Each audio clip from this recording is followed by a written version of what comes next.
at 6:30 on Wednesday, September 3rd. The first order of business is public comment. I don't see anyone in the room. Is there anyone online? There's somebody online, but they don't have their hand. If you'd like to make a comment during public comment, if you're online, just go ahead and use the raise hand function, or you can always do it the old fashioned way and turn your camera on and actually raise your hand. Talk again. I don't think they can. Yeah, they can't do that. Oh, yeah, now they can. No, add into. Doesn't look Oh, like Matthew wants to speak. All right. So then moving right along to the consent agenda, which is a grouping of items on our agenda that are all pretty standard. And so we just put them all together to help the meeting move efficiently. And then, of course, if any board member has an item from the consent agenda they'd like to pull off for discussion, you certainly can. But with that said, is there a motion to approve the consent agenda? I move we approve the consent agenda. With a second? I'll second them. All right, any discussion? Okay, all those in favor? Any opposed? Okay. Mia, I don't know if this is a, sorry. Yes, hi Jill. I didn't know if this was a consent agenda item, but I know it's a ways away, but I just wanted to sort of flag that my term is up in March of 2026 and I'm not planning on running again. for Okay. School board. So I'm planning on completing my term and I just wanted to get the word out because, even though that's a ways away, you have to get signatures to get on the ballot by January. And I just wanted to sort of start getting that word out to try to see if we can recruit somebody. Man, we're starting the meeting off with a low Sorry. note. No, I'm still here for a long time. That's true. I'm glad to hear that. So thank you for indulging me. I wasn't sure when to say that. Yeah, no, Okay. I'm not planning to run again. Might as well just Yeah. keep rolling. Yeah, Pile on, guys. Anybody else have any good news you want to share? you have a really short meeting to be honest.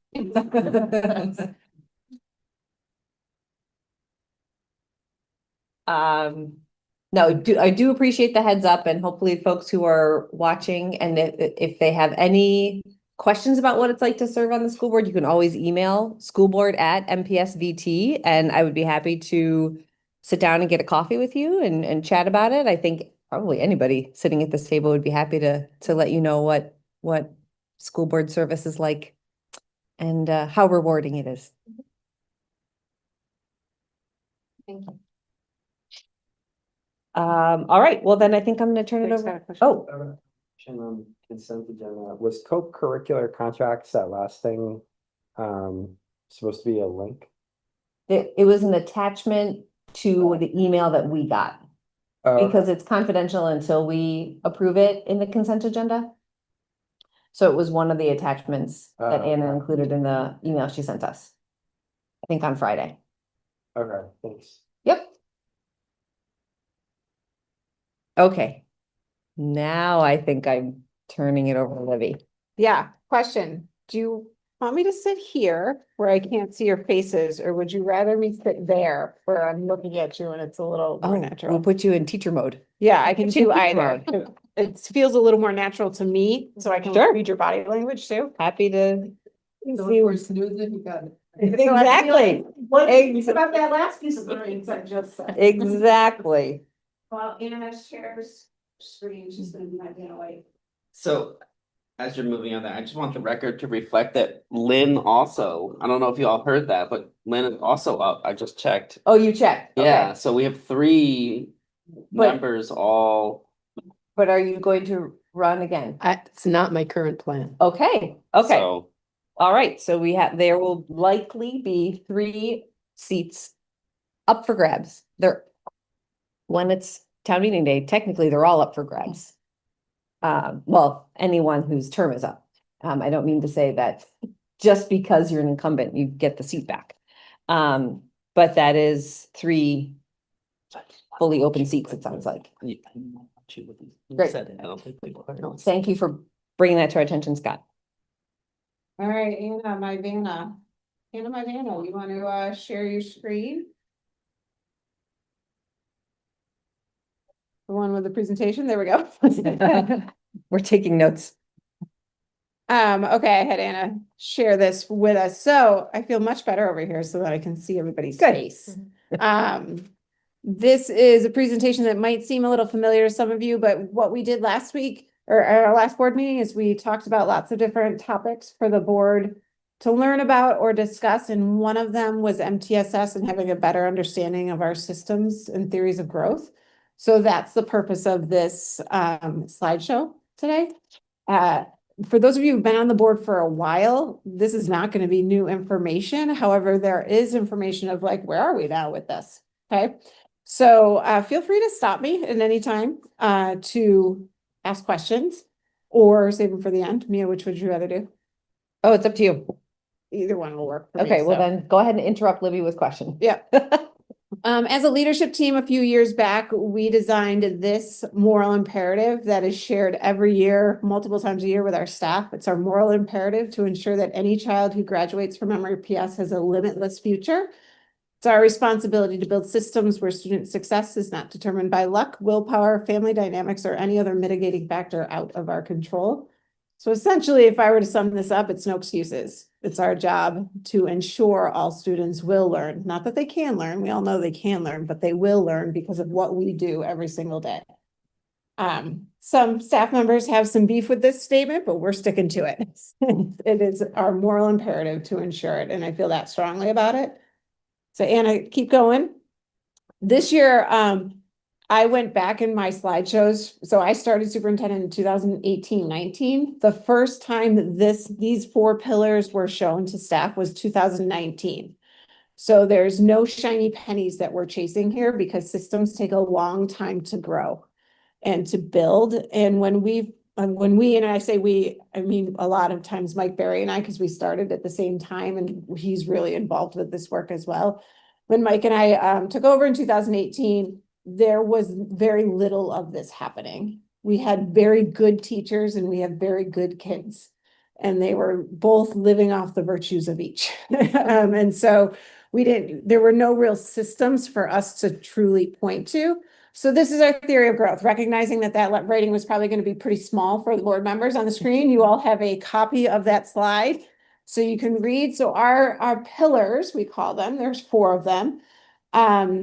In our theory of growth, our collective responsibility and collaborative practices, formalized essential learning, timely system to enrich, intervene, and remediate, and high quality instruction in every classroom.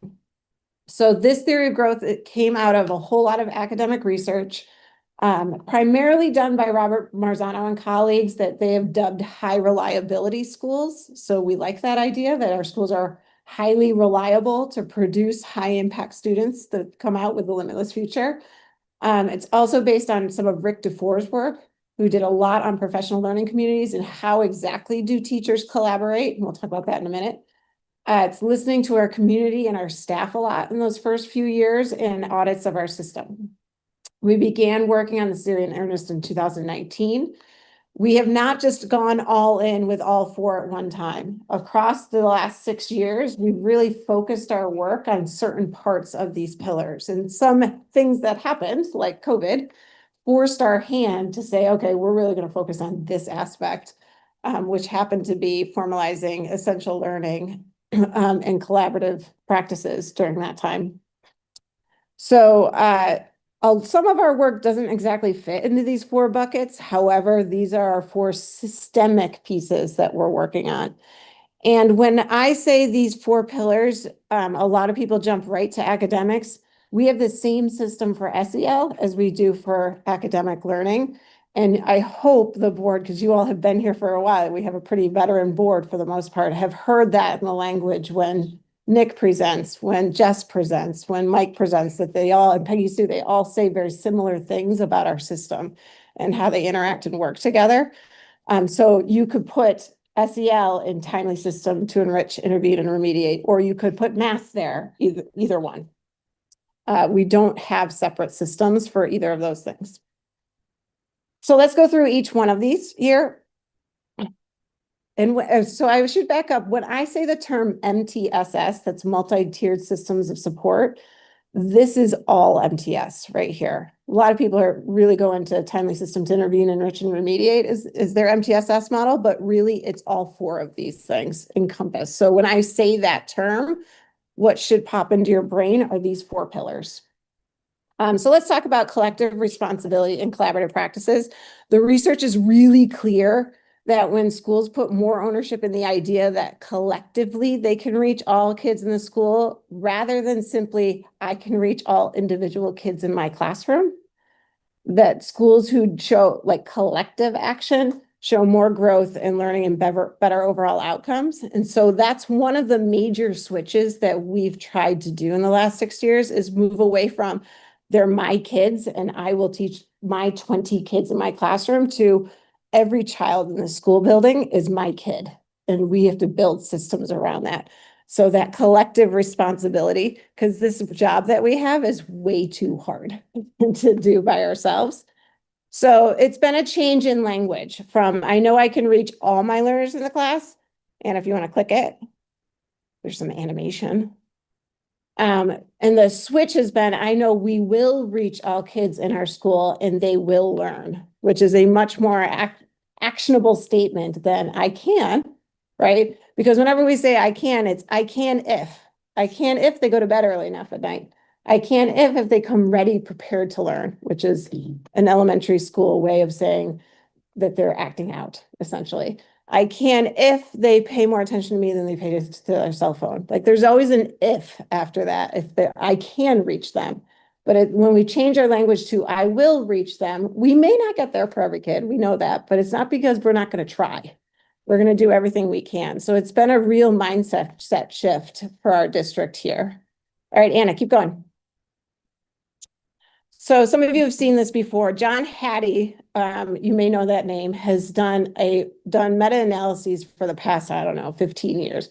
And what a meta-analysis is he doesn't do any original research. What he does is he takes every other bit of research that's been done in academia and he combines the results to see what are the themes across multiple studies that show the highest impact on kids and learning.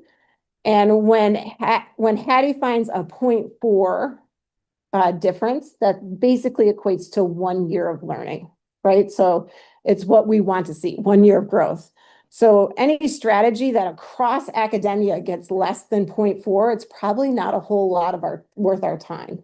So summer tutoring, like just regular summer tutoring, that's a kid's choice to come, has less than a 0.4 impact, but the dollar amount behind that is really high to get summer tutoring, which is one of the reasons why we think is that the best impact that we have for kids. According to John Hattie's meta research, it's probably not the best place to put our dollars. So there's good reason to look at Hattie. It's not the end all be all because it all depends on context and where you are.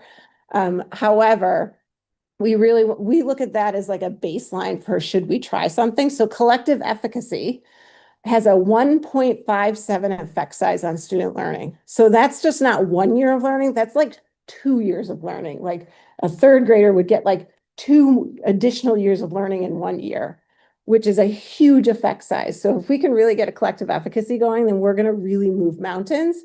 But he defines collective efficacy. It's not about teachers feel good about themselves. It's more complicated than just believing that you can make a difference. It's about collaborative conversations about the evidence you're seeing in the kids' work and taking collective action on that evidence so that we are all responsible for moving forward, doing differently when kids don't respond initially. That's what collective efficacy really means here. Not just the feel good of like, we can do this together kind of thing, but there's actual actions behind it. So Anna, keep going. So when we first started this 4 pillars, we split this into what are our teacher responsibilities, school level admin responsibilities, and district level responsibilities for each of these pillars.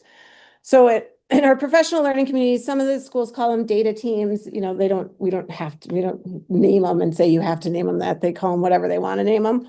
But they're all working within 4 questions. What is it we want kids to know and be able to do? How do we know they know it? What do we do if they don't get it? And what do we do if they already know it? Right when we start. So those are the 4 teacher responsibilities to be constantly asking themselves these questions together. At the school level, we need to give teachers enough time during the school day, so it's not an extra addition, for them to be talking to each other like this. We need to monitor and coach every team to ensure they're not talking about the next field trip, but they're actually talking about these 4 things. And we have to do a whole lot of celebrating when our adult actions cause student learning in a higher impact way. And then at the district, we need to ensure that they have the resources available, including training when necessary. We have to do a lot of messaging, and a lot of positive messaging, getting the understanding out there that this is the work. It's not an additional piece of work. That was in the beginning. We don't have that so much, but your data team or your PLC is the actual work of teaching. It's part of it. Assist in creating common language and coach administrators when they need it. So where are we now? Keep going, Anna. We have, in terms of collective efficacy and collaborative practices, we have several pockets of excellence, several across the district. And the evidence of that is in assessments. When I think about the math and literacy scores at Main Street Middle School, for instance, across the last 3 or 4 years, they've skyrocketed.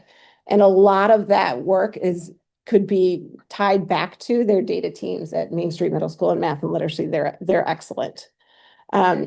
We have several grade level teams at UES. They report knowing their students better than they've ever known them before because of this work with each other. And they really, last year, they started some units of study and instructional cycles that were really powerful for teachers in terms of like, I know exactly which kids haven't gotten it yet, and I know exactly what I'm going to do next with them because they've been having these collaborative team conversations. Is that every team across our K spectrum? No, it's not, but it's a lot of them. They're having really good conversations. So we need to work with the remaining teams to continue to grow their collective efforts. And MHS is a bit of a harder sell because we have singletons here. So we don't have a lot of teachers teaching the same subject at the same time. We have one US history teacher, right? So it makes this collaborative effort slightly different at the high school that we haven't quite cracked that nut yet. However, we do have a much stronger grade level team network right now at the high school, and they're working particularly in SEL. And the departments are moving in a different way. So our math department, for instance, here at the high school is working together in a different way around vertical alignment of skill, which is really nice. Where we need to really work is that we still sometimes admire the data. Here's what the kids got, instead of here's what the kids got, here's our next step as the adults to move the kids forward differently. We also need more opportunities for enrichment for the kids who already know it. That's been feedback loud and clear from parents and caregivers around like, well, my kid already knows how to do that. So what is he going to do? What are they going to do in math class when they already know what to do? So how do we incorporate more enrichment for kids? And we need to do a whole lot more, I think, celebrating the work of our teams as a team effort, because I think that they do a pretty good job, and knowing it and celebrating it are 2 different things. So if I move on to formalized essential learning, our next pillar. So formalized essential learning is based around priority standards. So when I think Jake said last time, I want to know about curriculum design and how we do curriculum design. How we define, some school districts and schools define curriculum as the textbook they have. Okay, we do not define our curriculum in that way. Our curriculums are priority standards tied to a proficiency scale with formalized assessments that are attached to the priority standards. It's those 3 big buckets. So when we're talking about curriculum design, we're thinking about which standards are our priority standards. So I think Marzano did some research that just with the Common Core, if we were to make every priority standard in the Common Core an actual priority, then we'd need the kid for about 23 years to make them proficient in every single one of those standards. And that's just in English and math. And so we have to really make some choices as to which is a priority for us. And when we say it's priority, that means all of our tier 1 and tier 2 is focused on that. And we'll get to those things in a second. That means that it will have formative and summative assessments tied to the priority standards. So and I want you to be my jargon girl. So if you hear jargon that you're like, Liv, what's that? Then you let me know. So formative assessment is kind of like the diagnosis when you go because you have a cough and the doctor's trying to tell you what's wrong. A summative assessment is the autopsy. It's too late to make much changes. Okay, so that's a way to think about formative and assessment. So formative and summative. So honestly, as caregivers, if you see scores on formative assessment, your eyebrows should raise because that formative assessment should be informing the teacher of what the next move is for that student. Okay, it shouldn't be graded. It shouldn't be proficient. It should be just giving information to the child and to the teacher about what's next. Where are you next? To go. A summative is more like this is the end of the unit. We all took them multiple times as kids. You know, it's the unit is finished and you're going to get a score. And there's not going to be a whole lot we can do about it, perhaps. There might be some retakes here at the high school. Priority standards have endurance, so they last through time. They have leverage, so they can build off of to the next time, and there's readiness for them. And they all have proficiency scales attached to them. This has been a major change in our district in the last 6 years. Is that before we may have had standards, but we didn't have proficiency scales. So when we were saying we were a proficiency-based system with no proficiency scale, we weren't there yet. Okay, so you should be able to say to your teacher, can you show me the proficiency scale for the unit you're on or the topic? And they should be able to point you in the right direction. So could you give us an example of any priority standard, like maybe like in literacy? What's Yeah. Yeah, so a priority standard in literacy would be something about identifying the main idea in second grade for a informational text. Okay. I use a lot of second grade examples because that's what I taught. So using that example, proficiency scale attached to that would then be what a 1 looks like. Exactly. What a 2 looks like, what a 3 looks like. Exactly. What a 4 looks like. Exactly. And the proficiency scale also has the academic vocabulary tied to it. So the other piece the other piece is like take the word sum in math, SUM. That word is taught in like first grade, I think, as a vocabulary word. So it's review in every other grade level because it should be known, right? We're saying it's guaranteed to be known in first grade. So that's a piece that we've really worked on. There's some words that change definition a little bit. Like we might say to a little one that nonfiction text means it's real. Everything is truthful in it. Well, by high school, we're saying there's a whole lot of bias in informational text, and it may not, it may be somebody's perspective on an event, right? So that kind of term might change across time based on the developmental level of a child. But a lot of academic words are going to be once we've saying they're guaranteed, they're going. That academic vocabulary is another place that I think we need to put a little bit more effort into to make sure that we have those words named and we're really saying these are the academic vocabulary words that kids need to know. So that's a priority standard. So when we're talking about formalized essential learning, we're talking about what are the priority standards. So Anna, if you keep going, and you're all going to get this slideshow. So there is a link there to our curricular page. You can check it out yourself. And in that curriculum page, you'll find the priority standards per grade level, some per content here at the high school, as well as the proficiency scale that's attached to it. So you can see it all there. The things you can't see are the formative assessments. However, you can see the proficiency scale as you should be able to, and as your kids should be able to, so that they have an idea of where they are and where they need to grow. So you can check it out yourself. We'll keep going. So this was our formalized essential learning where we started, and we have a lot of this work completed. Like I said, when COVID happened, kind of a light bulb went on for a lot of our teachers when we kept saying, you can't teach everything, especially here at the high school. And they were like, yes, I can. It's all important. And then when we came to COVID, you can't teach everything. And they were like, oh yeah, you're right. We can't teach everything. So Mike was actually able to do a whole lot of this work over COVID, which was really great for us. We focused in on this area. So the teacher responsibilities were naming with core content curricular teams, naming priority standards, developing the proficiency scale, providing an index of assessment items that match the rigor of that proficiency scale. We're still working a little bit there. and communicate with teams and get feedback. That kind of cycle of development has happened for primarily since 2021, 2021. And we have a lot of the work pretty complete. Now, I always say that curriculum is in a state of draft, because if we know differently, we'll do differently, but it's in a good spot right now. At the school level, admins were on those teams. They provided time for information of sharing of knowledge. And they're all speaking from a very similar script. So everybody knew on the admin team what a priority standard was, what a proficiency scale was. I'll make sure we were all clear on that. And then at the district level, we were providing resources like time, and providing direction, monitoring the work of the team, and publicizing that work as well. So there was a little stint, big blitz in social media when we got a lot of this work done. But it is still, it's on our website. Teachers use it all the time. That's where we point new teachers to, all that kind of good stuff. But we have a lot of that work in a good place. So where are we now? Math and literacy in K-8 have prioritized standards with proficiency scales.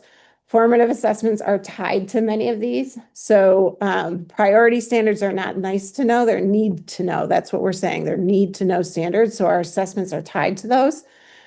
We want to ensure we're using common vocabulary and rigorous problems that vertically connect in math. We think that one of the challenges with our math scores are that teachers are using different vocabulary when they move in different grade levels.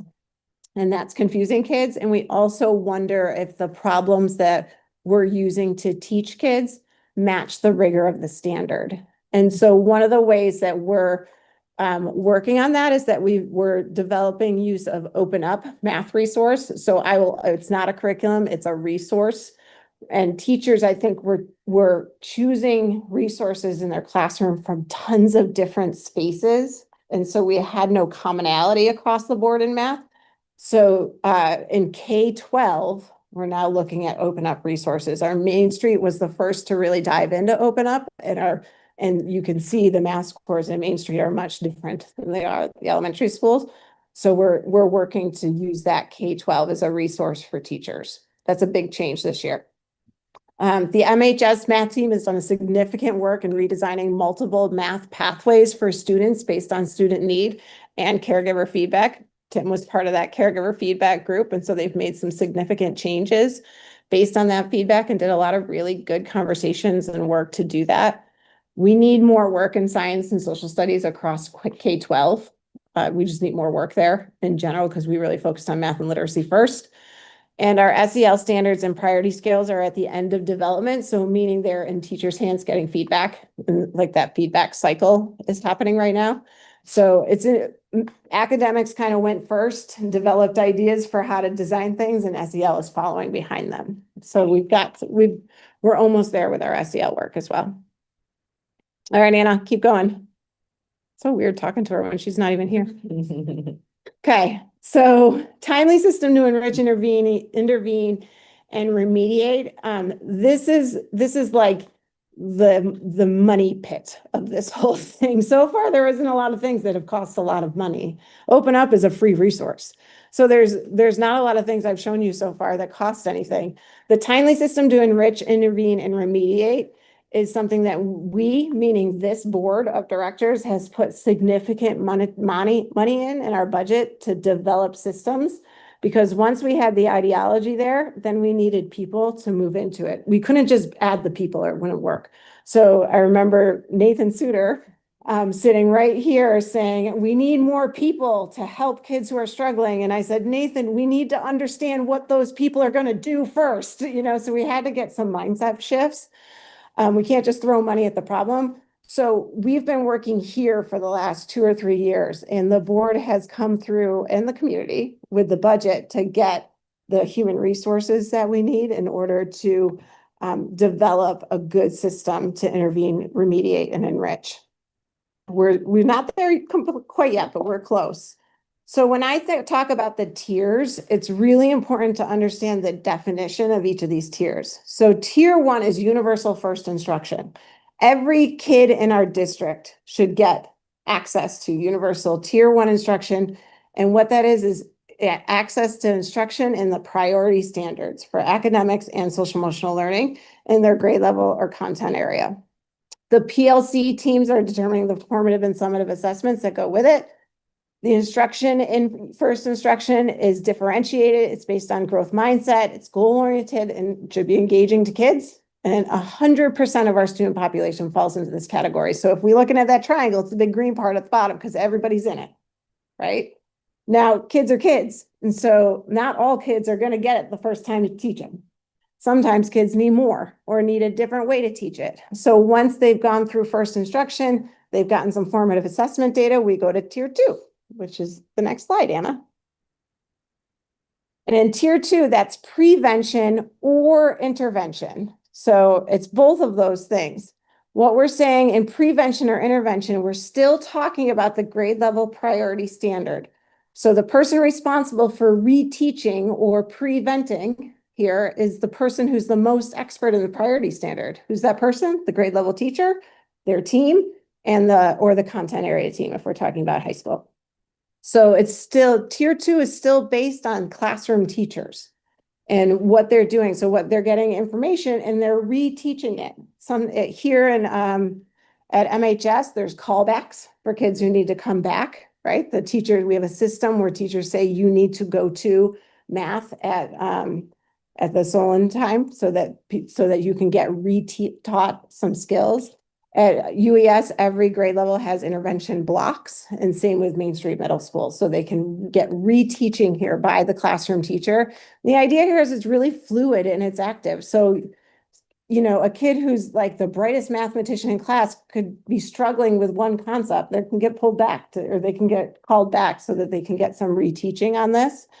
And the outcomes are all tracked by the PLC team or the data team. So ideally, it's like this constant cycle of like, we're teaching a priority standard, get some information. Kids who get it should be getting some enrichment. Kids who haven't gotten it yet need to get retaught that so they don't fall through the cracks. And this is like the bread and butter here. When we have really strong tier 1 and tier 2, then we're good. We're in a good place. So after tier 1 and tier 2, what we will know we're there when about 85% of our kids have gotten it after tier 1 and tier 2. We're almost there a couple times a year throughout, like Julie was like celebrating last year when she knew that we hit that mark, because there's lots of studies around that. So if we keep going, I should say prevention here at the high school, a lot of the work in tier 2 is prevention. So it might be pre-teaching for kids who need the academic vocabulary before they go to class and hear it the first time. It might be previewing a text so that they can get into English class and be more successful. So it could be a prevention, not just an after the fact intervention. All right. And how would you know that they needed that free? It could be a 504 accommodation. It could be just, past history. You know that academic vocabulary is going to be something that they need a lot of work with. It could be that that the reading text is above their reading ability based on other assessments. So you're going to do a lot of pre-teaching of the text so that when they get into class, it's going to be familiar to them. So it's just based on knowledge about the kid. So who in our system would do the prevention? Still the classroom teacher? Or No, that would be more of somebody outside. Yeah. In the high school, it just works a little bit differently because it's just a different beast here. So it would be more of an interventionist who might do that work. And then can you give us an example of what differentiation might look like inside of tier 1 versus something in tier 2? Yeah, sure. So I'll go back to my second grade because that's where my teaching is. And if I am differentiating or modifying something in tier 1 for, for a phonemic awareness lesson where I'm working with kids on developing, using what they know about the English language to kind of puzzle through and create words through it. I might give some kids less letters to play with, so they have less choices. I might give some kids more letters to play with to make it a little bit harder, right? I might give kids a sentence starter for like if we're having a conversation about a book. I might give them the actual sentence starter, whereas some kids I won't. I might do a turn and talk so that they have an opportunity to practice an idea with a partner. and listen in really carefully. And I know that Jake doesn't talk a whole lot in class, but I just heard him say something brilliant to Lynn. And I might whisper to Jake, Jake, you're going to share that first thing. You want to practice that with me? And so like, so there's different ways to differentiate it to ensure it just depends on what the kid is. Got it. Kid needs, but lots of different ways. Some are planned and some are just because I know Jake, Mhm. right? Okay, tier 3. So when we're talking about tier 3, what we're talking about is really intensive remediation. So this is defining the universal skills by grade and content. We'll talk about those in a second. And we want to create high leverage practices for each kind of skill. So the decisions to provide intensive remediation is made through the analysis of multiple data points, not just classroom data, but multiple data. So we bring in Ren Star, we bring in all kinds of data points here. That's provided by a specialist because what we're saying is that the kid is really struggling and they're behind by like a grade level in a concept, right? So if a classroom is working on long division, this kid's still working on subtraction, right? There's a gap. There's a big gap here that somewhere they didn't get what they needed to. And a skill we're saying is absolutely necessary for them to be successful in school. And so this is all planned and tracked in Panorama. It's either in a very small group or it's one-on-one. There's a planning meeting for what this kid needs, and parents are typically invited or know it's happening. So there's a lot of communication here with parents because if I'm saying I have been in the position as a parent where my kid was in 2nd grade and a woman contacted me saying, do you want to speak to me about all the work I'm doing with your kid? And I answered her with, who are you? I had no idea my kid was receiving any kind of intervention whatsoever, no clue. And that's not okay, right? Like parents need to be part of this. And so this is much more specialized instruction. Doesn't mean a kid's on an IEP, doesn't mean a kid's on a 504. If a kid's on an IEP or a 504, they could be receiving tier 3 instruction as well. But it doesn't equate to special education here. It just means a kiddo needs more specialized instruction to get universal skills to decrease that gap in knowledge. This is where we've made probably the biggest stride because when we first came here, and this was not an MRPS thing, this is a school, like I've been in lots of schools working on this, and this is a school thing across the world, across all the schools I've worked at, is that there is no difference between tier 2 and tier 3. Like it didn't matter. There's just no clear delineation between the two. So an interventionist was working on anything. And we don't have enough money to hire enough, like when a kid's really struggling, we don't have enough people. We can't intervene our way out of that problem. We need to address it in the classroom and get more learning going in the tier 1 and tier 2. So this was the piece that was almost non-existent in our school district. And I can remember one heartbreaking meeting, I think it was right before COVID, where a parent looked me in the face and said, it's almost like you're waiting for my kid to fail. And that was because we didn't have this system. We didn't have anything in place for this. And so we needed to do something differently. And we've done some drastic changes here. When I first was here, we had one interventionist at Union Elementary School for 4 kids in all the subjects that they taught. Now we have 4 intervention positions, 2 math, 2 literacy there. We have an interventionist for SEL there. We have put so many dollars into this system to support kids in a different way, and we're seeing some really good outcomes because of it. We had 0 intervention people here. Now we have one interventionist who kind of bops from middle school to high school in reading, and we have 1 literacy teacher who stays here all day, and we have a math interventionist here. I'd love to have more here if we could. But the need is getting addressed at the moment. And at the middle school, we had 1 interventionist, I think, at the middle school when we first started, and now we have 4. So we've really put some money into human resources here, as well as time in learning the system and being very clear that it's no longer going to be the loudest voice of who's going to get support, but we need to have some evidence and we need to be partners with caregivers here. So this has been a huge thing. Universal skill, keep going, Anna. Universal skill are critical foundational skills. I talked about this a second ago. Let's keep going, Anna.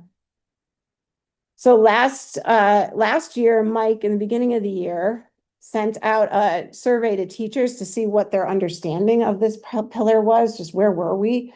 And so teachers reported that areas of strength was that there was a clear vision for MTSS. I was actually really proud of this because they could all define the tiers. And it was like the survey data was quite clear and it was a lot of clarity for teachers. That was not where we were a few years ago. Teachers talked about the training that we've been doing at the tier 1 and tier 2 level has really helped them, and that our staff has a lot of confidence in our students' potential and their ability to help students reach their potential. The opportunities for growth, this is all teacher reported, that we still need some work on some clearly documented roles and responsibilities to ensure that those are clear.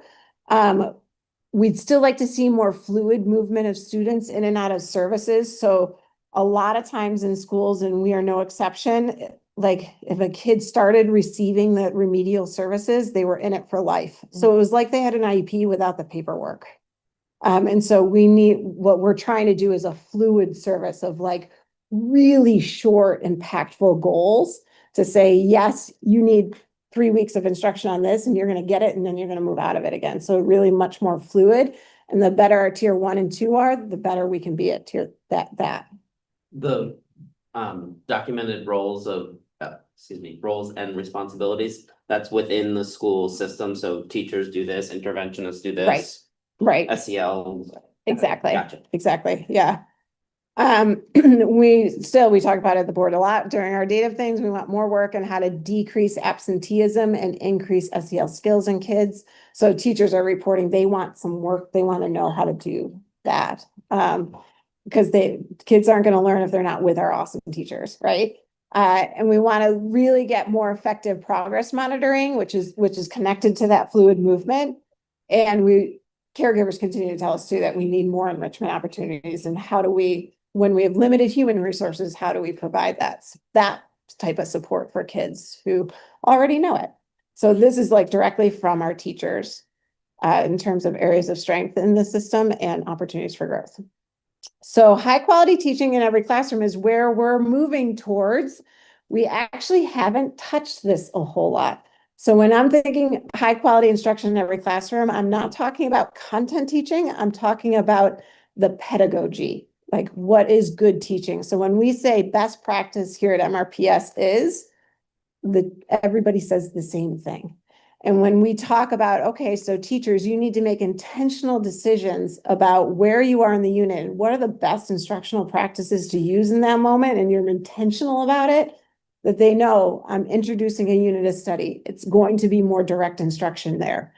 Now I'm deepening learning in this unit of study. It's much less direct instruction and much more problem solving. I'm being intentional about those decisions based on where the student learning is. So we've had to do a lot of work to suggest that the quality of teaching could be improved is not to say that teaching is of poor quality, but a reflection of the complexity of the work. And in other words, you don't need to be bad to be better. We have to do a lot of when we talk about talking about instruction, where nobody's saying we have bad teachers, we have awesome teachers. It's more of let's get on the same page around intentionality. So that's a lot of work we've been doing. So we started last year with these 2 questions. How will we increase our instructional competence, and how do we systematize teacher growth? So we're not evaluating teachers, we have a growth model for teachers that we're all working on this part of our profession to be better. It's a very big mind switch from the dog and pony evaluation show to we're working on growing ourselves in the profession that we've chosen. So Libby, how do you do that? Because I know teachers have very full days. And do you do it through in-service or as teamwork, or how So does hold happen? that thought. Okay. Just hold that thought, Lynn, because I think I'm going to address it. And if I don't, come back to it. Okay. Instructional competence feels a little jargony to me. I don't know. I'm just saying, I don't know what that means. So it's basically when you say best practice in teaching, what does that mean? Okay. What does that mean? So how will we increase our instructional competence is how do we get to best practice? How do we define it and how do we work towards it? Got it. So Okay. that when you walk in a classroom, you can be like, yeah, I know what you're doing, or why did you choose this? And they can say, because I'm at this point in the unit and this is the best way to do it. And Got it. So what's the research? Keep going, Anna. What's the research say about instruction? Keep clicking. One more. So the research is super clear, and this is a lot of from different sources here, that effective teachers matter for student achievement. They matter more than home life. They matter more than money. They matter more than most things for almost everything for a teacher, for a kid. That's a lot of pressure we put on teachers when we say that, right? Improving the effectiveness of teachers is the single most important factor to improving student outcomes. That's it. There's nothing else. Like, that's where we need to put some really time and effort into now. And that teachers have more impact than home life, money, and parents' level of education. So we say that to teachers and we're like, so take care of yourselves because you got a big job, right? If you keep clicking, Anna, research is not clear on how a school or district improves teacher effectiveness. Lots of different ways to do it. Depends on context. Exactly which instructional strategies matter most, because you can get the research to pretty much say what you want it to say. Context has a huge influence on effectiveness in instructional strategies and how best to institute a culture of teaching excellence. The research doesn't say anything about that, quite honestly. So that's really interesting because it's like, okay, we know effective teachers matter. Now, how do we do it, research? And they're like, just read a whole lot. So that's where the tricky part comes. Jim, do you have a question? I do, just about both the studies cited in the other project aren't necessarily super current. Yeah, they are. I mean, do we have any reason to question whether these still hold true? No, because Hattie will say the same thing in his meta-analyses, and he updates it every year. Yeah. Those were the ones I pulled for the slide, Yeah. but the ones I read. I don't like to quote things that I haven't read. But no, that's quite clear. And there is very little, there are no studies out there that says, yeah, the teacher doesn't matter. Every study that I've ever seen says teachers matter quite a bit. So then what's the context and on what's not clear? 2A, context has a huge influence on effectiveness. So couldn't you say that context is the resources that the school has, maybe Could the be. resources that the kid is coming in with? Yeah. So I taught in inner city Brooklyn. When I taught in inner city Brooklyn, I taught in really rural Louisiana, and I taught in Vienna, Austria, to some of the wealthiest kids in the world, right? So I taught poverty, wealth, more than I could ever imagine. Okay. And I taught second grade in each one of them. When I was in Brooklyn, right, I would take my kids out of the school simply to be like, guys, look, there's a tree. Do you see the branches growing off the tree? Oh my gosh, they're budding because it's springtime. Like, I would be so specific about my language. It was all full sentences. It was all using a lot of vocabulary with a lot of pointing and a lot of like feeling and touching and everything. I didn't need to do that in Vienna. If I did that in Vienna, they'd be like, yeah, I got it, because they already knew that type of stuff. It was the context mattered quite a bit. I had to use every sense they had. I had to be engaging. We had to be out of the classroom. There's so many different things that we had to do in order to be successful there and get kids to where we needed them to be. We did storytelling with my second graders. We did storytelling so that they could go, first, next. Because in Vienna didn't need that. They were read to from the time they were born. So and the kids in Brooklyn just weren't. So there's a lot of different context matters quite a bit. And those are just like obvious ones that I can think of right off the top of my head. But it does matter quite a bit. Okay, Anna, keep going. So the high reliability school has a matrix and a model. This is level 2 of the higher reliability school stuff. And notice 2.1 is the school communicates a clear vision as to how teachers should address instruction. So 2 years ago, I took the principals and Mike Berry to the high reliability schools conference. We all went to it. And they showed this slide, and Julie Conrad, we'd been sitting for a long time. So Julie Conrad and I were standing in the back of the room, like this huge ballroom, right? With hundreds of thousands of educators in it. And that one came up and the two of us looked at each other and go, uh-oh, we've never done that, right? We don't have that. We are missing that.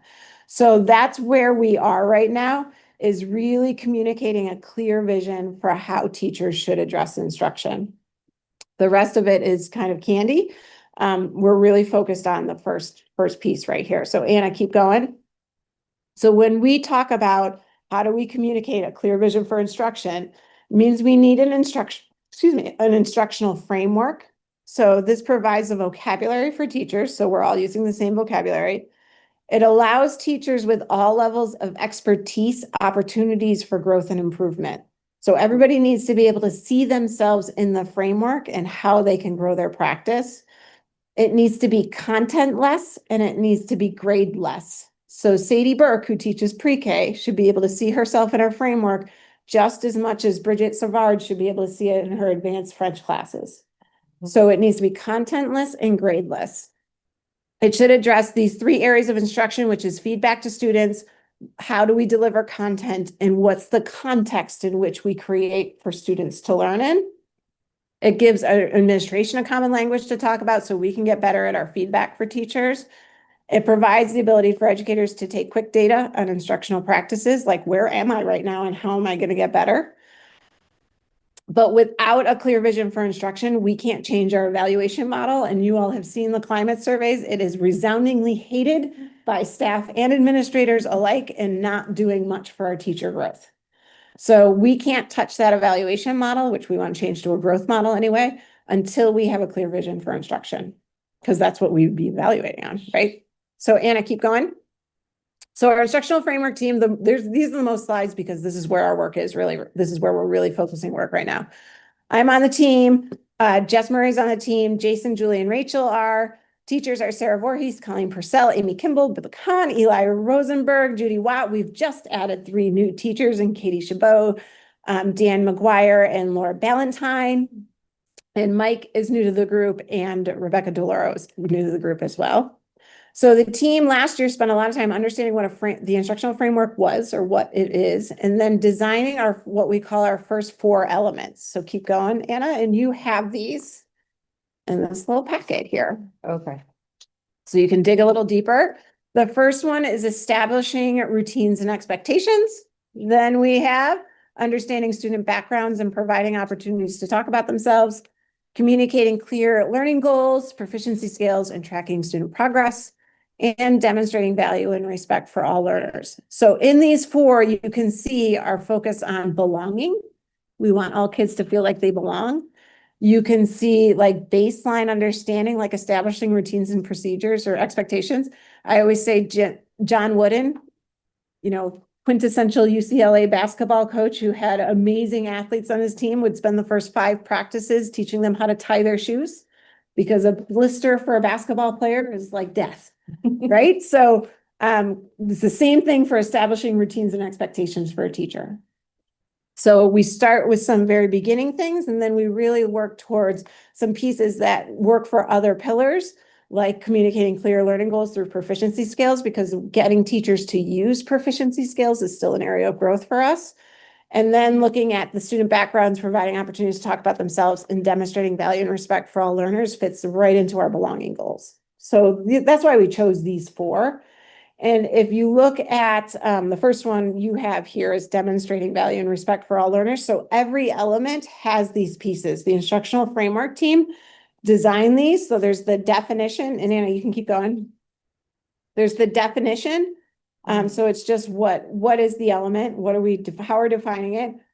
We've added the importance to culturally responsive instruction, so that there's this piece of why this is important for cultural reasons that fits with our anti-racism and equity plan. There's examples of instructional practices that is not an end-all be-all list. We expect our educators to add to that list over time. Some CRI or culturally responsive instruction considerations for instructional practices that are like, make sure you do this. There's some reflection questions for teachers.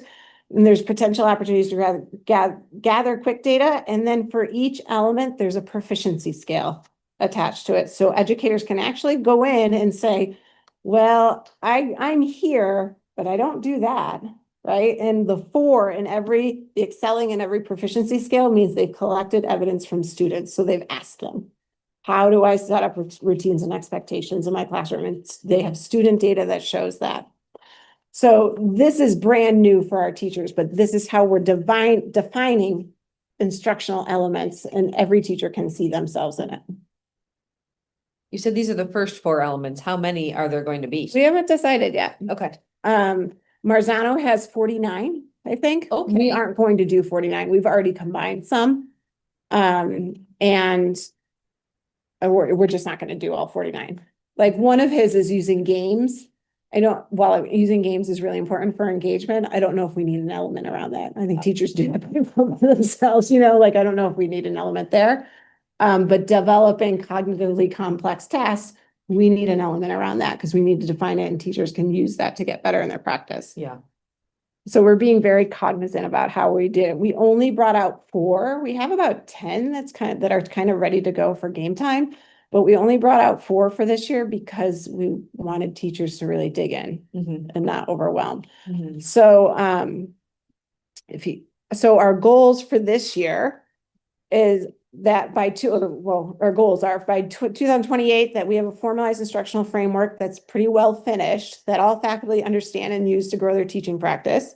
And that by the next year, we've replaced our current supervision evaluation process with a growth process using the instructional framework with the tenets of personal learning communities. So Lynn, to go back to your question, we just started with 4. What we did this year, it's kind of like, what are our leverage points, right? And we have a Monday faculty meeting in our contract. So we have 7 meetings that across the school year that are dedicated for teachers to choose one of these to really dive into this year. And then they're going to work together to talk about it. Like, where are you on the proficiency scale? How did you try this out? So we just want them getting in the idea of talking to each other about instructional practices, not content or assessment of kids, but instructional content. So we've added that in. The instructional framework team will design those meetings. So they're kind of out of principal's hands, but they'll all design those meetings together. So every school will be doing the same thing at the same time. And then behind the scenes, they're going to be working on more elements for prime time. So we've designed a system for that. So if we keep going, Anna, one last slide, I promise.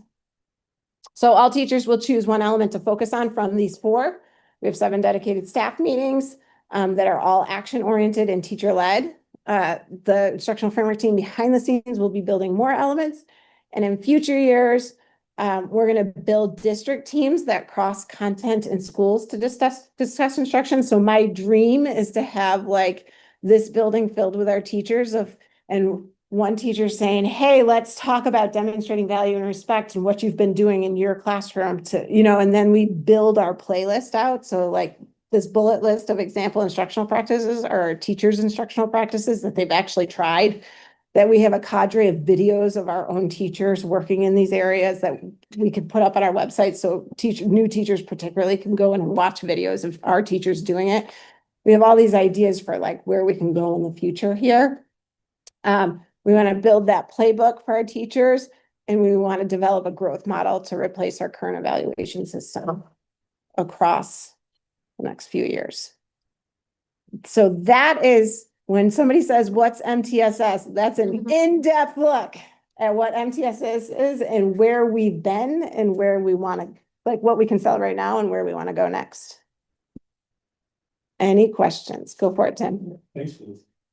So it's been really helpful to understand, like seeing it in one place was really helpful.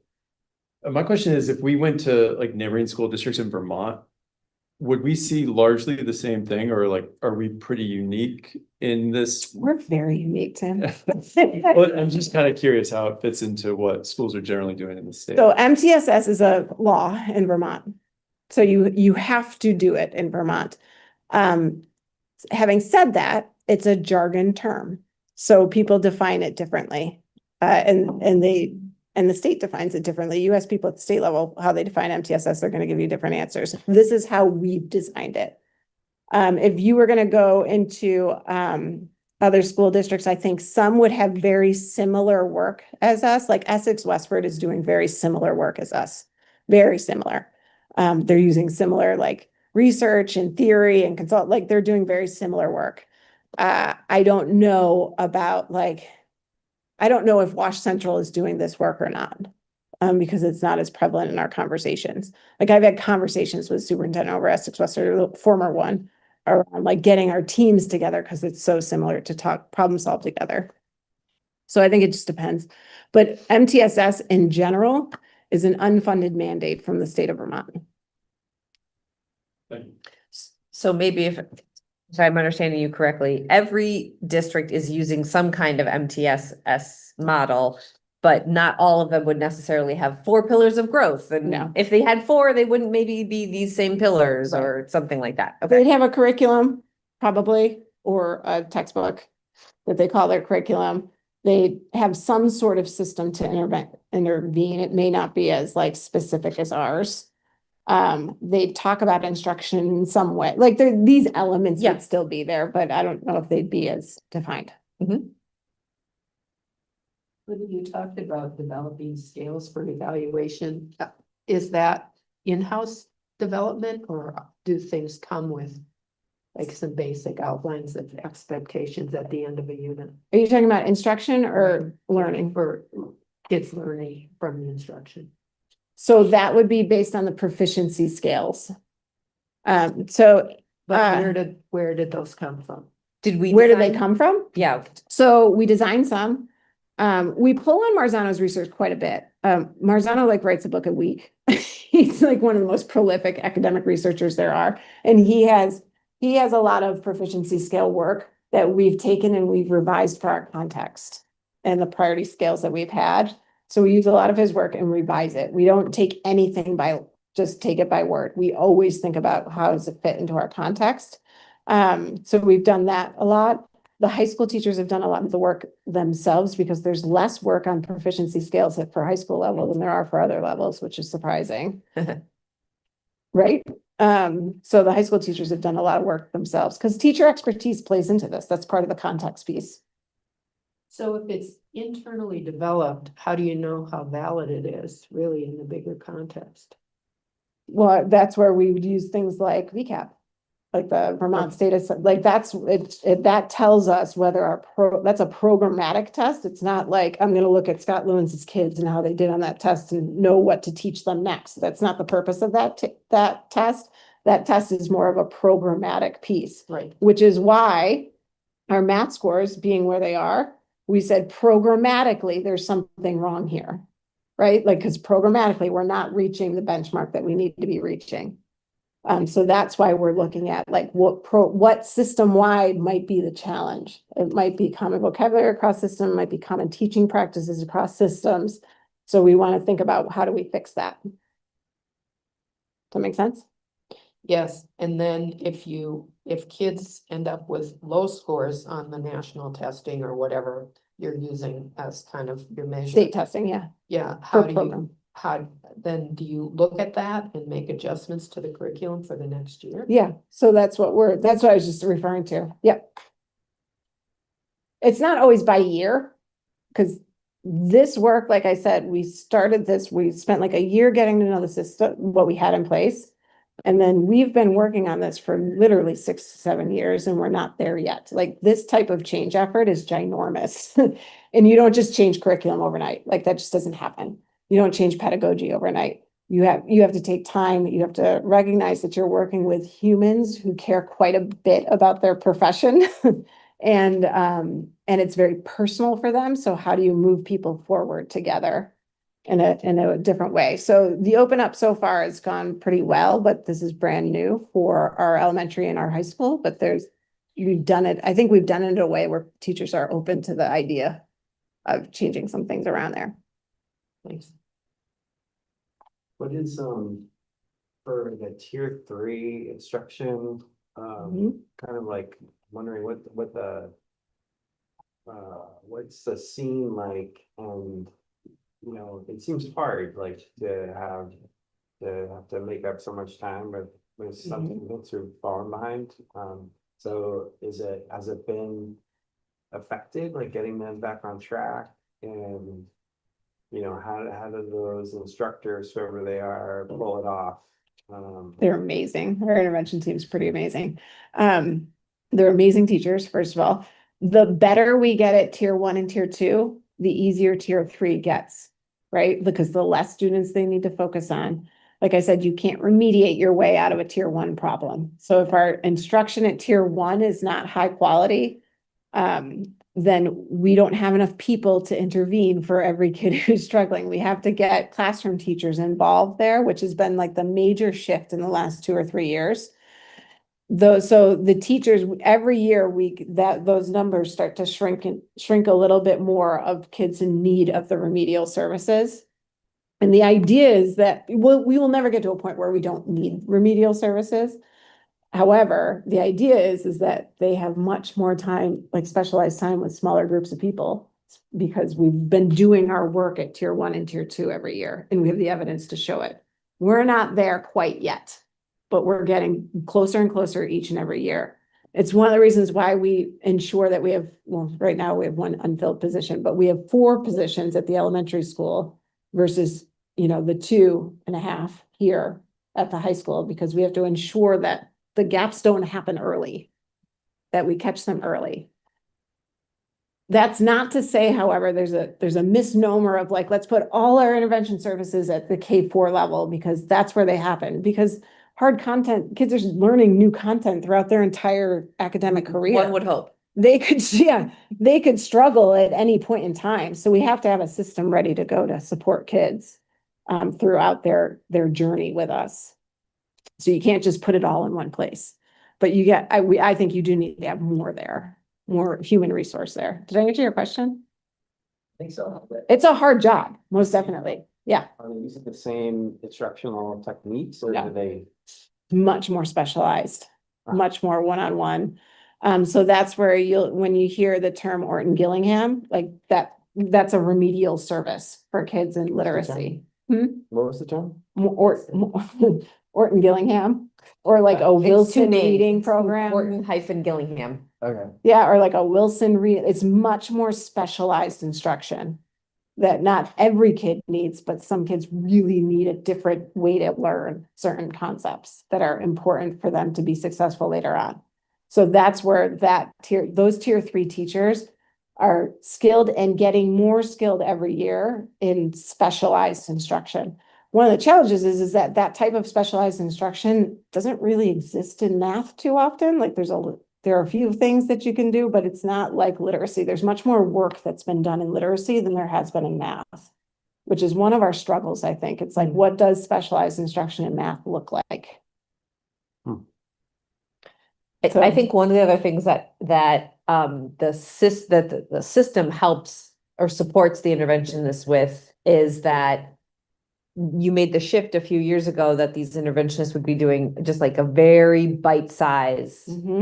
That's what you mean by specific, but it's also like very bite size that allows the kid to find that success and then either move out or move on to the next thing. So it's rather than like remediating on Everything. all of math. yeah, it's like, let's find, we can hone in. Our system is such that we can hone in on a very specific specialized thing. For, like you were saying, for like 3 weeks, and they can get it and then they can move on to the next thing. It's still hard. Any other questions?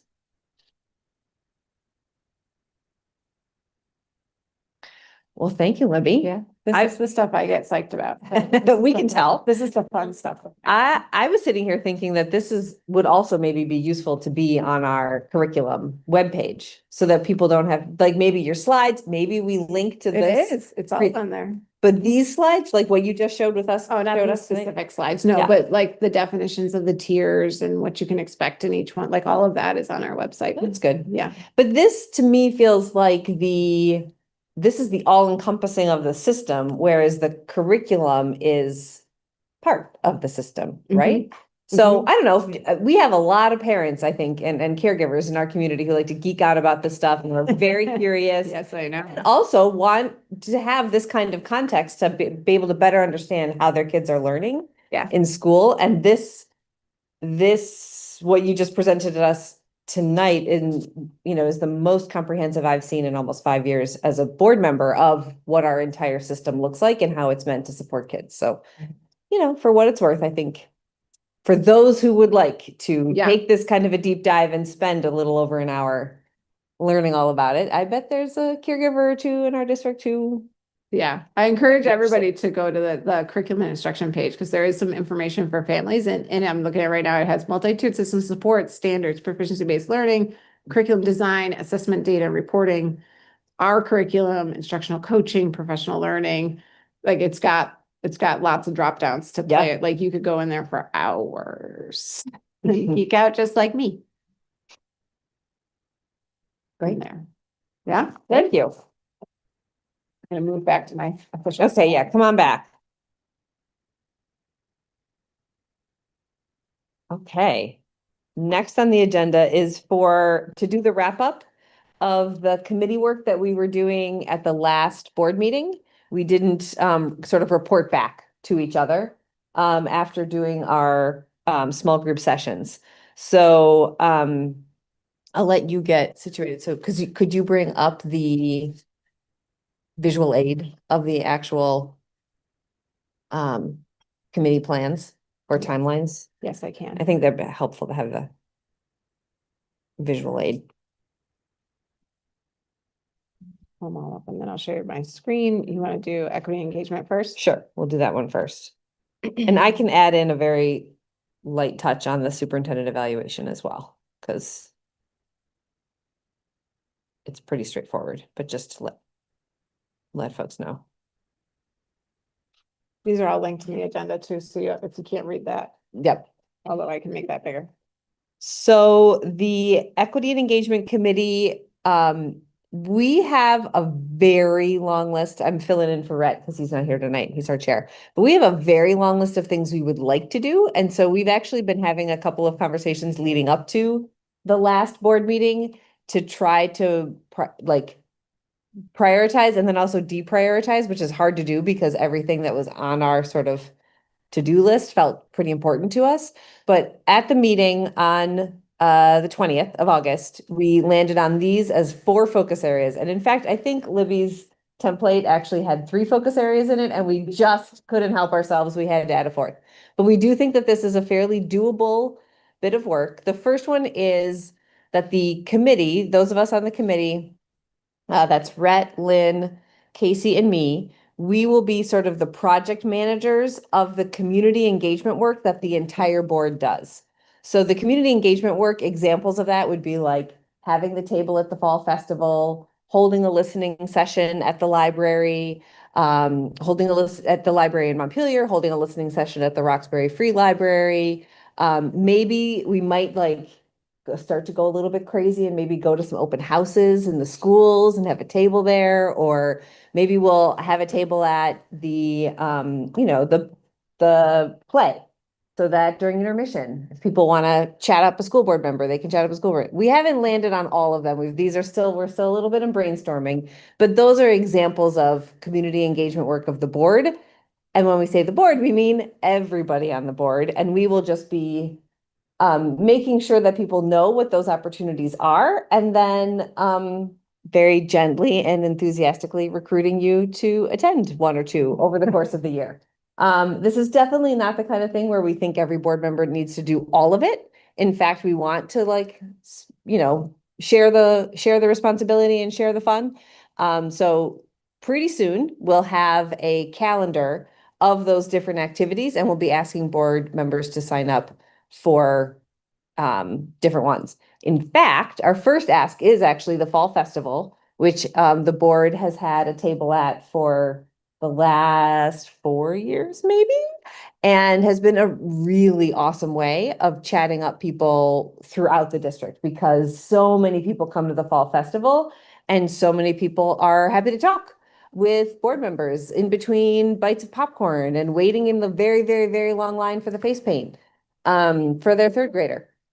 And so that one you should look, we'll send out a sign up for that pretty soon, because that's coming up pretty soon. It's on October 4th. So if it's not already on your calendars, please put it on your calendars. It's from 12 to 4. Again, not every board member needs to be there for the whole time. We will take it in shifts, but we'd love to have you. You want to sit in the dunk tank? Oh, yeah, right. That's another great engagement. Great engagement. Yeah, especially when it's like 45 degrees and you're raining. I drew a line last year to the good clunk tape. I said, no, not doing it this year. Well, you'd be in good company if you did it. Fourth, from 12 to 4. So that's our first priority for the year. The second one is to work with folks in MRPS Pi and our athletic director, Matt Link, and sort of like caregiver booster clubs of the different sporting groups to co-create together some fundraising guidelines that are that accomplish the goal of raising money for our the co-curricular activities, but also reduce any barriers that might be in the way. So that's one of our pieces of work. We helped with hosting a community conversation at the end of the school year last year. We got a huge, the big lift was done by Jess Murray and some of our SEL staff in the schools, and with an assist by Libby. And we just kind of helped recruit for it. And then we were there to help participate in it. And it was really wonderful. Everybody who attended it would love to see more of them. And so we're going to do a little bit more to reach out to MRPS Pi to partner with them on that, to help with some of the recruitment and the design. And these are community conversations really about fostering caring, inclusive environments in our schools, and how caregivers can and community members can be a part of that, in addition to all the awesome work that our teachers are doing, which we learned about through Libby's presentation earlier. So that's our third focus. And then our fourth is an idea actually that Libby offered us, which is for the committee, sort of in the way that the operations committee looks at the quarterly reports before the board sees them. The equity and engagement committee could look at the data reports with our administrators to start to begin to understand any disproportionality that is happening in our data. As a board, we got a short training on that a year ago, but we have some new board members, and this is a really complicated issue. So we thought that maybe starting with a smaller group, a committee, to begin a board understanding, and the board can help, or the committee can help the rest of the board understand and work and learn from our administrators on any disproportionality happening in our data. So those are the 4 focus areas, and the rest of it is just like when things are going to happen. So I don't think we really need to cover that too much, but just gives you an idea of timeline. So that's the Equity and Engagement Committee. Do Casey and Lynn, do you have anything you want to add? It's a good summary to what we talked about. Can be fun. Any questions from any other board members? Really quickly, there are 2 notes in September and February tentative for Libby hosting superintendent forums. So I'm curious what those. I am hosting one next week. Yeah, I see. That. It's being advertised in the newsletters that are going out soon. We're gonna try virtual the first time around to see if we can get more support than in person. So, and the topic is to hear from the community about consolidation, because we haven't heard much from the community about the ideas behind Enact 73, and to see if I can drum up some conversation there. So that's the focus of the one that is occurring next week. Starts at 6:30. We're sending, Anna just made the advertisement for it today, so it's going out soon. This Friday is my district newsletter one, so it's definitely going out by Friday. And again, whole idea is to see if we can, I can hear from community members about what they're thinking about consolidation, merger potentials, and just Act 73 in general. How can you get it out to the greater community? We'll go in Front Porch Forum. Stuff like that, or Front Porch Forum. Great. Any other questions? All right, I'm going to turn it over to operations. Great, thank you. So the operations committee this year, I think we're going to pick up on some of the work we did last year with seeding the capital fund with the $1.5 million from our fund balance. So early on in the year, I think we're going to be really focusing on looking at the capital fund, looking at the facilities plan, working with Tom to understand, all the planning he's done over the summer, and what he's proposing for this year, and probably more importantly, the upcoming summer season, and work to come up with, to determine whether or not there are really good targeted uses of that capital fund deposit that, or appropriation, I don't know what the right term is, assignment. And also, I think probably look a little bit more about whether or not we think about how we make regular contributions to it. And, you know, we've had our practice in the past of around $270,000 going into the capital fund. Whether or not we want to revisit that and how we approach it. That work is going to probably be a focus of the fall, because that's what Tom's working on, the facilities report now. And I think we expect that maybe in the next meeting or soon. It's soon. Yeah, it might Yeah. actually be the next September meeting. Yeah. It's either that or the first October meeting. Yeah. So that's a big thing. I think the other goal really is, you know, Tom is a relatively new facilities director, and we have a new finance director that was just hired recently. And so I think there's going to be a lot of work getting to know them, and also getting a fresh look at facilities and finances from new folks. So I think that's another focus of our work, particularly in the fall. The third one is sort of less important. I think we were probably happy with 2 goals, but also thought there may be some opportunities as a board that we could value add if you know, folks are busy, but if there are maybe some grant opportunities that we could help in assisting with that for specific projects that fit within the plans that, you know, Tom has for facilities or for the school district generally, that might be an opportunity where we could add value. So those are the general ideas coming from operations. Any questions? Anything else from other committee members?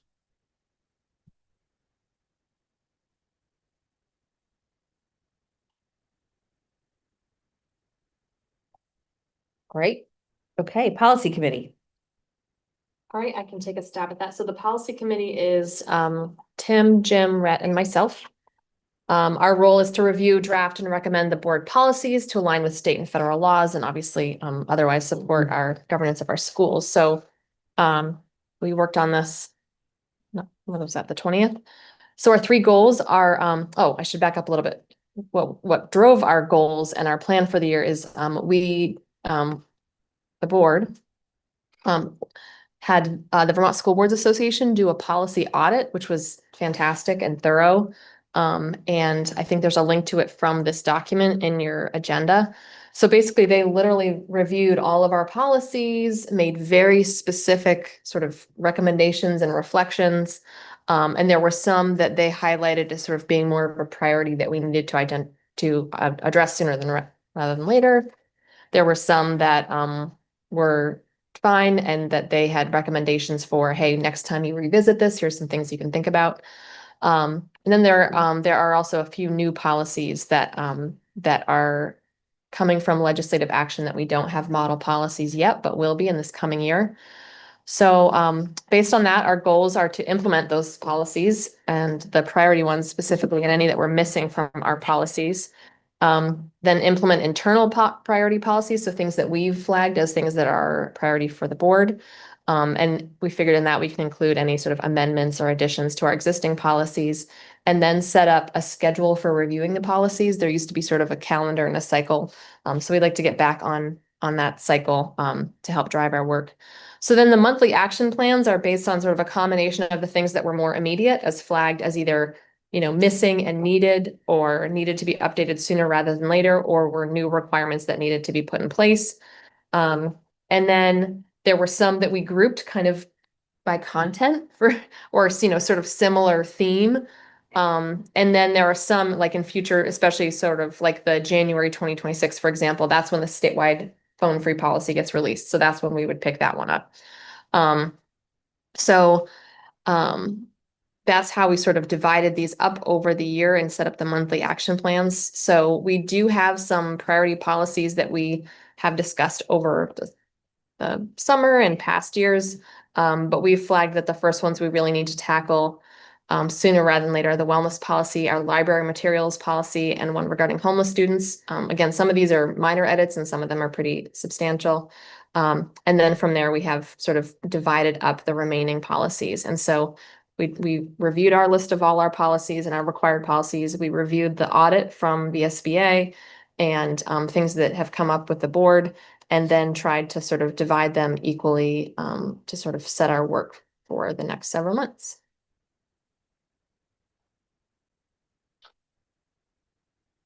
And I would recommend, if folks haven't already in all your spare time, the policy audit is really fascinating. It's really just helpful, and it shows they really did do a deep dive, and just also it's just helpful for some of their sort of inside intel about, we're waiting for this from the Agency of Education, or this is in line with the federal policy and some boards have added XYZ.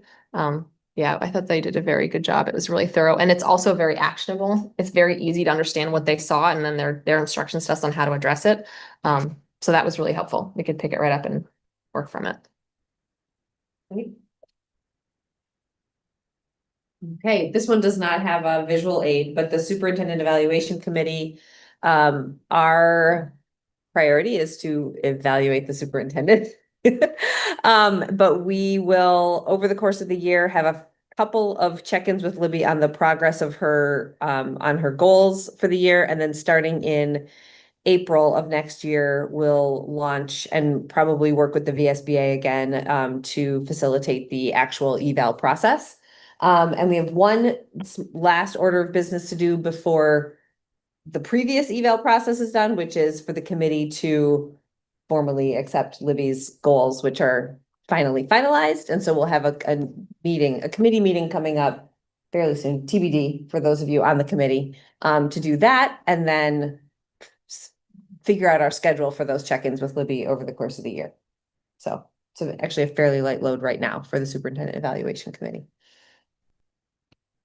That's Can I it. ask, it struck me that our recent collective bargaining agreement was only for 1 year. So does that mean we need to stand the negotiations committee back up this fall? Is that usually the timeline? November-ish usually. Maybe we can get them to start a little earlier. It's gonna be an interesting year with consolidation too. Interesting year across the board. That was the teacher contract. Are the others? Yeah, need- too. As Yeah, a- it was a 1-year contract as well, Uh-huh. so. Yes, so we will need people on the negotiations. I think we have committee members because we made those assignments in March. We just haven't. Yeah. Yes, we will be losing 2 of the members of the negotiation committee. Unless No, we- 3. Unless we 3, finish it by, unless we finish it. you have little faith. Finish it by March of 2026. That's a good goal. There we go. Yeah, A good goal. I will tell them we possible. need to start now. It's possible. yeah, yeah. It's possible. Okay. It's possible. Yeah. Okay. Any other questions or thoughts from board members on committee work for the year? Okay, let's pull up. I think this will be pretty brief. The year-long board timeline, board meeting agenda.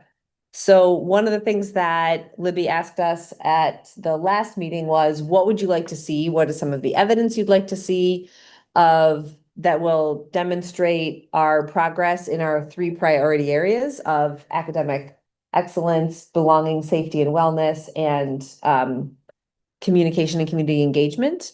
And board members had lots of requests and ideas. And so if you have that, so if you look at the very top of the document, that's the whole big list. And then if it's crossed off, it means that Libby and Jill and I found a place for it so far in the year. So if it's not crossed off yet, we're thinking, well, there's still open space, and also perhaps we've covered it. It can get lumped with another presentation. So for example, pedagogy, which was, instructional framework, literacy, math, that was the request.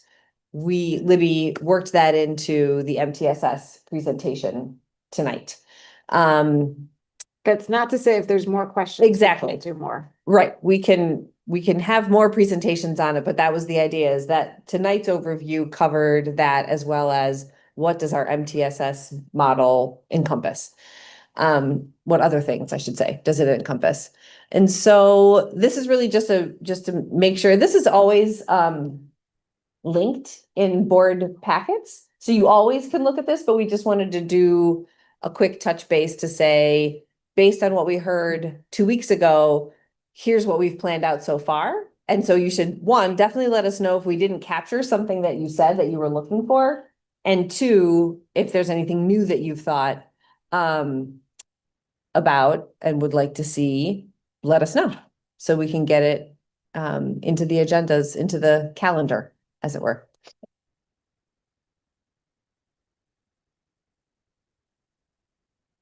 You don't have to do that tonight. You can always email us. But this is partially to get this in front of the community and have all board members looking at it at the same time.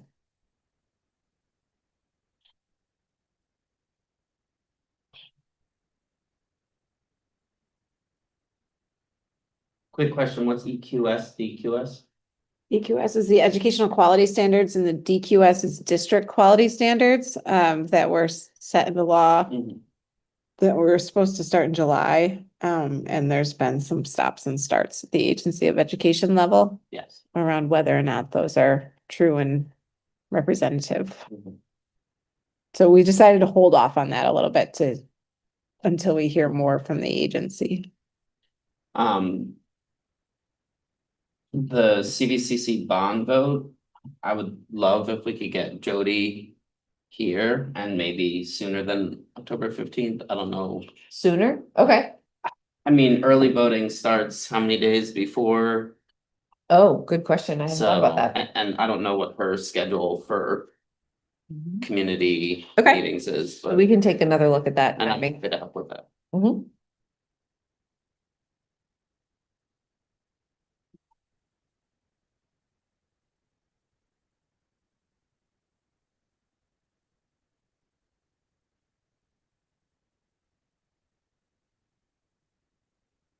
Any others? Any other initial thoughts on the calendar for the board for the year?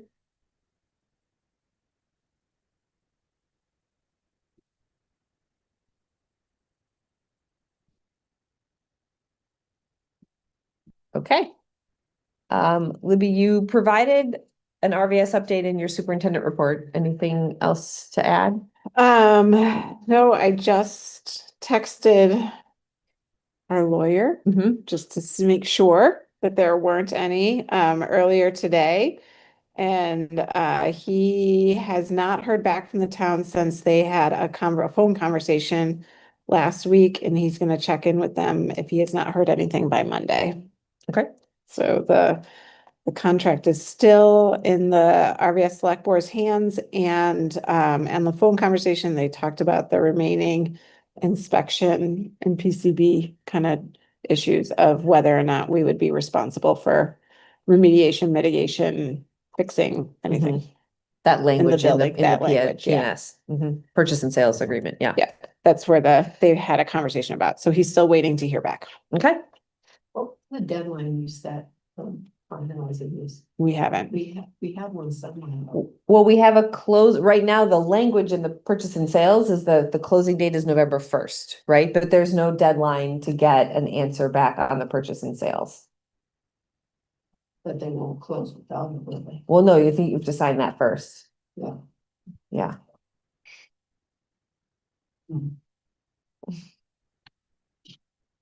I think, Months away. Yes. I think we're, dare I say, closer now than we were. I think. What makes you say that?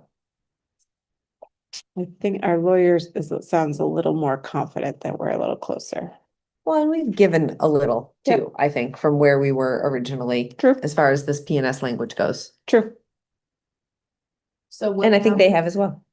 So what happens if we don't have an agreement on November 1st? Do we decide at that point what we're gonna do?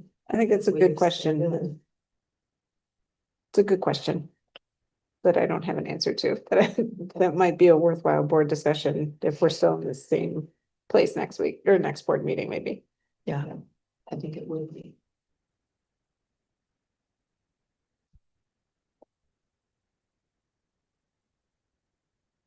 All right, any other questions? Good questions, thanks.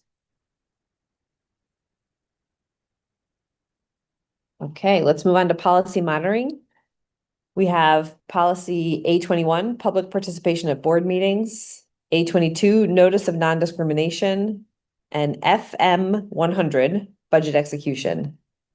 Why don't we lump these all together with a motion, and then if somebody wants to pull one off, they can.